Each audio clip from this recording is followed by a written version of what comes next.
The next level is what I consider to be a mid-level. On this level, you are involved in multiple social media sites. You may have a Facebook, Twitter, Pinterest, Instagram, and a couple of others. You may also have an RSS feed set up on your website's news center so that people who are interested in what you have to disseminate can sign up on your RSS feed to get the information that you put out. Next slide. Next level is expert. If you are involved in this many social media sites, you are adept at engaging your key publics through multiple social media platforms.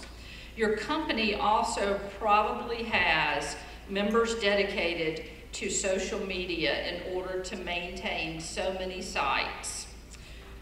What level of social media expertise and engagement is your company on?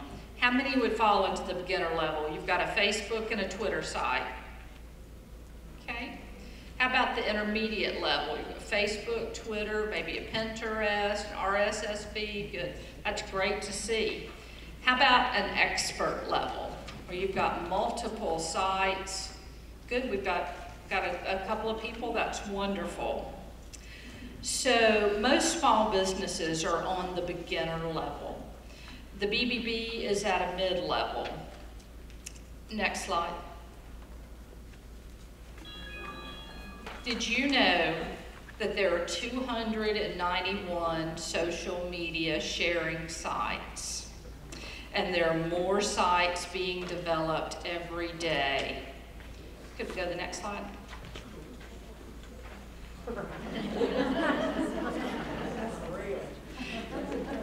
This is how I feel about the thought of maintaining dozens and dozens of social media sites. How about you? Mimi, the woman on the right, looks a little bit like you. I'm the one on the bottom. I know. Okay, let's go to the next slide. What this slide illustrates is how fast social media is growing and evolving, and it demands that you grow and evolve with it, especially if you are over about 35 years old. I read a comment or an article in the Public Relations Society's national publication called Tactics, and this was about 5 years ago, and at that time it said that if you were over the age of 30, you are a danger to your organization because you missed the whole social media revolution. And now you're having to go back and learn it and to keep up with all the changes that are taking place. And I can tell you that being social media savvy is one of the keys to your future success.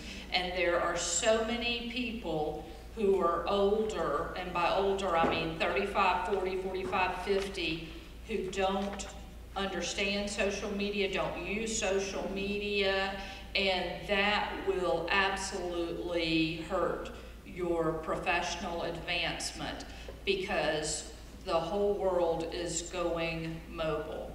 And that means that all the messages that you put out, whether it is email, e-newsletters, social media, they're all going to people's mobile devices. So it's imperative that you keep up and be current on the state of social media, to understand it, and to be able to know the differences so that you're on the social media sites that target your key publics. For example, everyone knows that Facebook has 1 billion users. It's actually, the growth in Facebook is actually leveling off. Twitter is the fastest growing social media site. I think it's experiencing a 40% increase in growth each year. There are 2 billion tweets sent every 3 days through Twitter. Facebook is currently experiencing a growth of about 30%, so it's growing slower than Twitter is growing. But what's interesting about Facebook you know, one of the demographics that's coveted are young people, and Facebook was the medium of choice for young people. But now young people are abandoning Facebook. Does anybody know why? Because their parents are on it. And originally, Facebook was reserved for college students, and then they started letting in more people. And now the older generation has gotten on Facebook, and the last thing a young person wants is their parents seeing a picture of them holding a drink that one of their friends has tagged them in. So they're leaving Facebook in droves. Does anybody know where they're going? To Instagram. And the reason they're going to Instagram is because they want to be able to share their pictures that they take on their mobile devices and share it with their friends and be able to comment on that. But parents don't know about Instagram for the most part. They haven't gotten on it, so they're trying to get away from what their parents are seeing and going to a new medium. So Instagram is the up-and-coming social media site for the younger generation.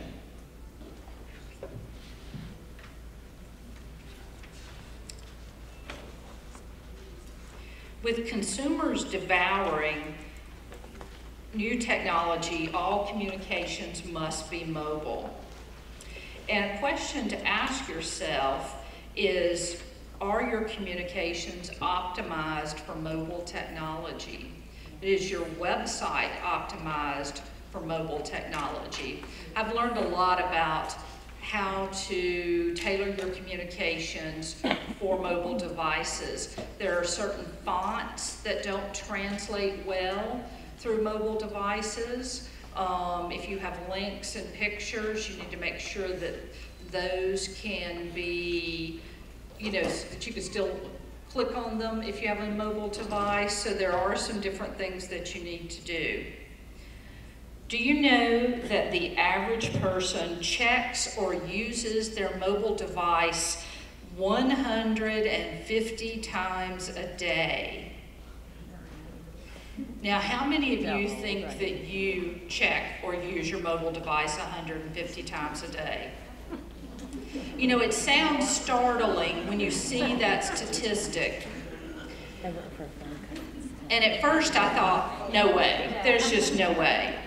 But as I thought about it, I have 3 email accounts, text messages, phone calls, voicemails, Facebook, Twitter, and LinkedIn, all coming to my phone. Plus I use my phone to search the web, get GPS directions, check account balances, get purchase alerts, bid on eBay items, order shoes on Amazon. You know, and when you think about everything that you do with your mobile technology, you can understand how people do check or use that device 150 times a day. So what about your key publics? Do their lives revolve around their mobile devices? The answer is probably yes, except for certain segments of the population, such as older adults. Another interesting social media statistic is about the lifespan of a link. This one surprised me. If you are posting content once a day or once a week with a link to your website, you may think that's sufficient, but it's not. Because of how fast activity feeds move as your followers also post, the lifespan of a link is very short. On Facebook, a link has about 3 hours to be seen by your key publics before it is pushed down the activity feed. And it's slightly shorter on Twitter. I think it's 2.8 hours on Twitter. And your email has a lifespan, if it has a link in it, of about 3.4 hours. These limited lifespans mean that you have to continually engage key publics to get your message to them. Can we go to the next slide? Now let's talk about what happens when things go wrong on social media and you have a public relations disaster. This cartoon depicts the 5 stages that companies go through when they are involved in a PR disaster. The first is denial. Maybe it will all blow over. How many people have had their bosses or someone say, oh, maybe it'll all blow over. Let's just not respond. Let's just see if, we'll just let it die, see what happens. Next is anger. How dare they criticize us? We are the victims. Next is bargaining. Please leave our Facebook wall out of it. Next is depression. What will this do to our brand? And finally, acceptance. Our lawyer will draft a heartfelt non-apology. Seen this happen with many companies, and I'm going to show you some examples. Can we go to the next slide? What we're going to do now is look at 3 case studies of PR disasters that occurred on social media. The first is HMV. HMV is a chain of stores in the United Kingdom that sells DVDs and videos, similar to Blockbuster in the United States. The company was experiencing financial problems and laid off 60 people on January 31st of this year, including their social media group. Does anyone see where this bus is headed right now and who it's about to run over? Apparently the company didn't see the bus coming. The company fired the social media staff without first revoking their access as administrators on their social media accounts. Can we go to the next slide? The Twitter administrator tweeted a series of messages on the company's official Twitter feed. The first one was, we're tweeting live from HR where we're all getting fired. Now keep in mind, this is going out on the company's Twitter account to all their followers. Next came, there are over 60 of us all getting fired at once. Mass execution of loyal employees who love the brand. This was followed by, just heard our marketing director ask how to shut down Twitter. Because they obviously fired the people who know how to shut down Twitter. It took the company almost an hour to get the password on their Twitter account changed to stop the ex-employee from posting on their account. And it took the company almost 5 hours to post a response on its own page as to what had happened. And their response was, there have been job losses today. One of our departing employees was understandably upset, but we're still here. Thanks for supporting us.